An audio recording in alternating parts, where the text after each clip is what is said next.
వారం రోజులుగా అనంతపురం నగరంలో హనీ ట్రాప్ అనేది ఒకటి జరుగుతోంది. దానిపైన విచారణ జరిపి పోలీసు ఉన్నతాధికారులు కూడా దానిపైన చర్యలు తీసుకొని మరి ఇప్పటికీ చాలా విషయాలు బయటకు పెట్టడం జరిగింది. మరి ఎక్కడో జరిగిన సంఘటనలు తీసుకొచ్చి అనంతపురం నగరంలో టీడీపీ నాయకులు ఉన్నారని హనీ ట్రాప్లో ఉన్నటువంటి టీడీపీ నాయకులకు సంబంధించిన వాళ్ళని ఈరోజు వసీం గారు మాట్లాడుతుంటే ఆయనకు బహుశా మేయర్ పదవి పోయింది కాబట్టి మతి భ్రమించి ఈరోజు లేనిపోని వాక్యాలు మాట్లాడడం జరుగుతుంది. ఈరోజు మేము సూటిగా ఒకటే అడుగుతున్నాం. నరేందర్ రెడ్డి అనే వ్యక్తి రుద్రంపేటకు సంబంధించి ఉప సర్పంచ్గా వైఎస్ఆర్ పార్టీలో ఒక వ్యక్తి.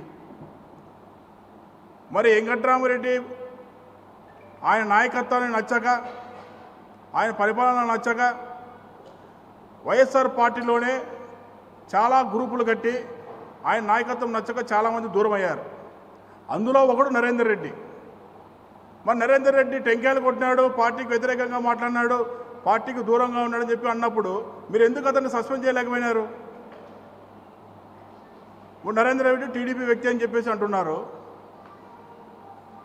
అభివృద్ధి కార్యక్రమంలో ఎక్కడైనా అనంతపురం ఎమ్మెల్యే దగ్గుబాటి ప్రసాద్ గారు వెళ్ళినప్పుడు ఖచ్చితంగా చాలామంది వైసీపీ నాయకులు ఎంతోమంది ఆయనకు స్వాగతించారు, అభివృద్ధి పదం నడిపిస్తున్నారు, మేము కూడా మేము సహకరిస్తామని చెప్పి చెప్పడం కూడా జరిగింది. ఆ అంశంలోనే ఆయన కూడా కలిసి మాట్లాడాడు. అంతేగాని ఆ ఫోటోని తీసుకొచ్చి నువ్వు ఈరోజు పేపర్ పెట్టుకొని ఈ నరేందర్ రెడ్డి కూడా వైసీపీ పార్టీ సంబంధం లేదు, తెలుగుదేశం పార్టీ అని చెప్పి చెప్పడం ఎంతవరకు సమంజసమని చెప్పేసి వసీంకి సూటిగా అదుగుతున్నా. ఇలాంటి పద్ధతులు మానుకోవాలని వసీంకి సూటిగా ప్రశ్నిస్తున్నా. ఖచ్చితంగా దీని వెనకాల ఎవరున్నా కానీ పోలీసు ఉన్నతాధికారులు విచారణ చేస్తున్నారు, ఇంకా ఉన్నారని చెప్పేసి చెప్తున్నారు. వాటిపైన కూడా ఖచ్చితంగా ముందుకు పెడతారు.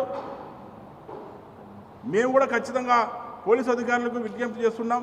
ఎంతటి వారినైనా కానీ ఉపయోగించదు ఉందని చెప్పేసి ఉన్నత అధికారులకు కూడా మేము విన్నపించుకోవడం జరుగుతుంది.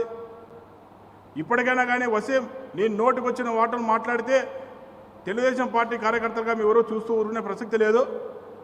మతి భ్రమించి మాట్లాడటం నీకు అలవాటు అయిందని చెప్పేసి వసీంకు సూటిగా ప్రశ్నిస్తున్నా.